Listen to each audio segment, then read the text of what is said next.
Tom Torero in wild, wet Wales, and it's been raining and raining and raining for days. So I'm living the dream, cocooned in this little study.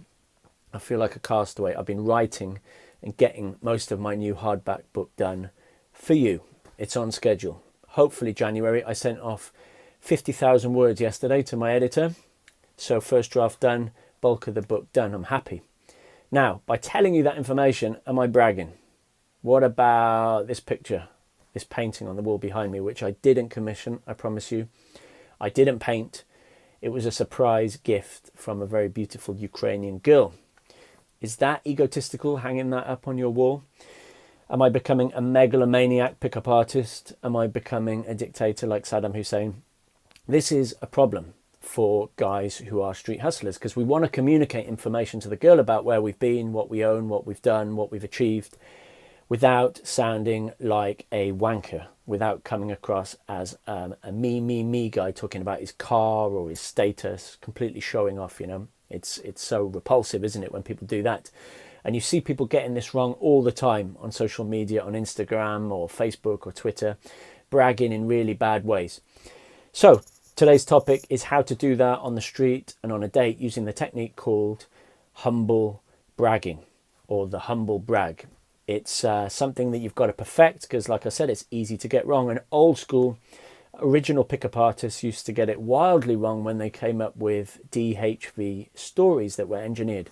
DHV meaning demonstrations of higher value. Now, the principle is correct, that you're flipping her attraction switches by weaving into your stories dangerous, risky things where you're the leader of men, you're the protector of loved ones, classic mystery method. But they would write stories down before they went to the club, practice them, and then deliver them. And they were completely imaginary, like wrestling a shark, or their ex-girlfriend being a Miss World, or saving a child from a crocodile, being kidnapped in Cambodia. Wild stories. And girls saw through this very quickly. So how do we really tell a girl what we've done without seeming like an egomaniac? Like I said, the humble brag. It's a very British thing to do.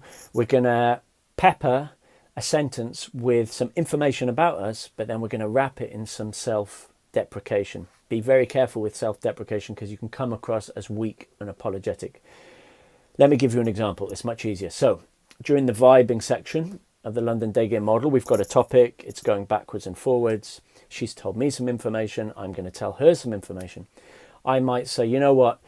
Yeah, it's been a crazy year of travel for me as well. I'm basically like a homeless James Bond, you know, traveling around the world, working for the Queen. This year, I've just lived out of a little bag. I'm very minimalist. I've been to 16 countries working for myself, you know, just with this tiny little bag. You know, life is so bizarre at the moment. Now, just that one sentence has so many things in it. We call them open loops in psychology, where she's going to want to know more. She might ask me about my job, and I might say, I used to teach little people. Yeah, basically the same size as you. But now I do these big seminars with adults who are still basically behaving like children. See, same thing again. So a little bit of a brag, but covering it up with some humor. Or I might say, yeah, I feel like a kid between two divorced parents trying to decide whether to live in New York City or London. I've lived in both, and I love them both, but I just can't decide where to live. Do you get the idea? You're going to need to do this a little bit on the street, and you can think about these now, kind of pre-prepare them, but try to make them really about your life. And you're definitely going to need them on the date when she asks you where you're from, what your job is, where you've traveled to. So be ready and perfect the art of humble bragging.